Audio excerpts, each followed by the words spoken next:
بسم اللہ الرحمن الرحیم الصلاۃ والسلام علیک یا سیدی یا رسول اللہ وعلی آلک و اصحابک یا نور اللہ اللہم صلی علی محمد وعلی محمد۔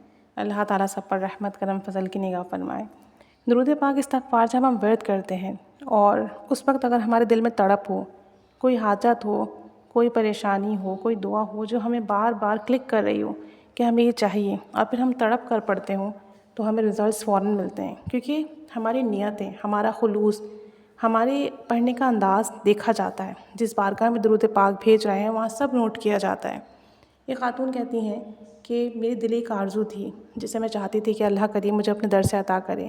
بظاہر کوئی اسباب نہیں تھے اور میرا ساتھ دینے والا بھی کوئی نہیں تھا۔ کہتی ہیں کہ میں آپ کو بتا نہیں سکتی کہ ان دنوں میری کیفیات کیا تھیں۔ دن اور رات اسی سوچ میں گم ہو جاتے، ختم ہو جاتے، کس طریقے سے معاملہ سیٹ ہوگا، کس طریقے سے یہ جو بات ہے بنے گی۔ کہتی ہیں کہ معاملہ جو ہے تھوڑا پرسنل نوعیت کا ہے تو میں آپ کو بتا رہی ہوں، لیکن آپ ویڈیو میں ڈسکلوز نہیں کیجیے گا۔ انہوں نے خیر مجھے اپنی تو بات بتا دی تھی لیکن منع کیا تھا کہ یہ میٹر ڈسکلوز نہیں کیجیے گا۔ کہتی ہیں کہ اب پریشانی کچھ ایسی تھی ذاتی نوعیت کی کہ میں گھر والوں سے بھی شیئر نہیں کر سکتی۔ کئی دن انہی حالات میں، اسی پریشانی میں گزر گئے۔ کہتی ہیں کہ ایک رات 12 بجے کے قریب ایک دم سے میری زبان پر درود پاک جاری ہو گیا۔ میں اٹھ کے بیٹھ گئی اور پھر میں نے توجہ دھیان کے ساتھ درود ابراہیمی پڑھنے کا ارادہ کیا اور میں درود ابراہیمی پڑھتی گئی، آنکھیں بند کر کے درود پاک پڑھتی رہتی۔ کبھی میری آنکھوں سے آنسو جاری ہو جاتے، کبھی دل تڑپ جاتا، کبھی میں بارگاہ رسالت صلی اللہ علیہ وآلہ وسلم میں مدد کے لیے درخواست پیش کرتی اور درود پاک پڑھتی رہی۔ کہتی ہیں کہ میں نے زندگی میں کبھی ایسے درود شریف نہیں پڑھا جیسے اس رات پڑھا۔ ایک عجیب ہی کیفیت تھی، ایک عجیب ہی رنگ تھا، ایک عجیب ہی لذت تھی اور ایک عجیب تڑپ تھی میرے دل کے اندر۔ کہتی ہیں کہ میں درود پاک پڑھتی رہی، میں نے وقت نہیں دیکھا، میں نے یہ نہیں دیکھا میں نے کتنا پڑھا، بس میں پڑھتی گئی، روتی گئی، بار بار دعا کرتی رہی، اللہ سے مانگتی رہی، حضور صلی اللہ علیہ وآلہ وسلم سے نصر کرم کی درخواست کرتی رہی۔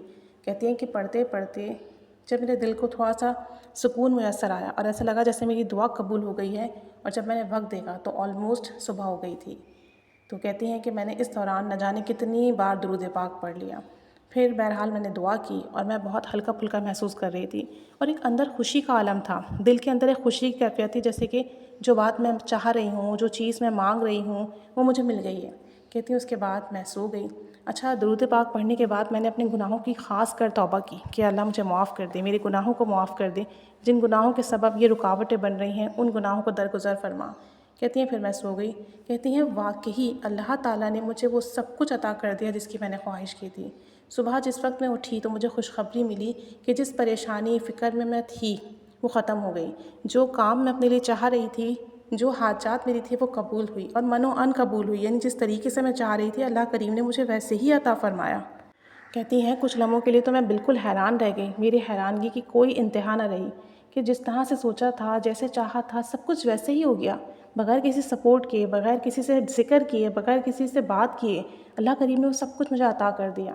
کہتی ہیں درود پاک سے اتنا بڑا معجزہ ہوا کہ میں آپ کو بتا نہیں سکتی۔ ایک ہی رات میں میری پریشانی حل ہو گئی، ایک ہی رات میں، چند گھنٹوں میں میرا مسئلہ حل ہو گیا، میری حاجات پوری ہو گئی، میری دعا قبول ہو گئی، صرف اور صرف درود پاک پڑھنے کی برکت سے۔ کہتی ہیں درود پاک پر تو میرا ایسا یقین بنا ہے کہ میں لفظوں میں بتا ہی نہیں سکتی۔ اب آپ سوچیں، ایک بندے نے رات بھر درود شریف ورد کیا، صرف تصور مدینہ کر کے، صرف اللہ کے حضور حاضر ہو کے، صرف رو رو کے دعا کرتی رہی، بیچ میں درمیان میں اپنی حاجات پیش کرتی رہیں، بیچ میں دعائیں مانگتی رہیں، اپنے گناہوں کی معافی مانگتی رہیں، اللہ سے اپنی حاجات کہتی رہیں، اور آپ دیکھیں ایک ہی رات میں کام بن گیا۔ جب درود پاک دل کی گہرائیوں سے نکلتا ہے نا، قلب کی گہرائیوں سے نکلتا ہے اور درود پاک پڑھتے ہوئے آنسو جاری ہو جائیں تو بس قبولیت ہی قبولیت ہوتی ہے۔ اللہ کریم معجزے کرنے پر قادر ہے، ایک ہی رات میں کیا، ایک ہی پل میں تقدیر بدلنے پر قادر ہے۔ بس اللہ کریم ہماری زندگیوں میں بھی وہ لمحات لے آئے کہ ایک پل میں سب کچھ ٹھیک ہو جائے اور ہماری حاجات بھی پوری ہوں اور سارے کام بنے۔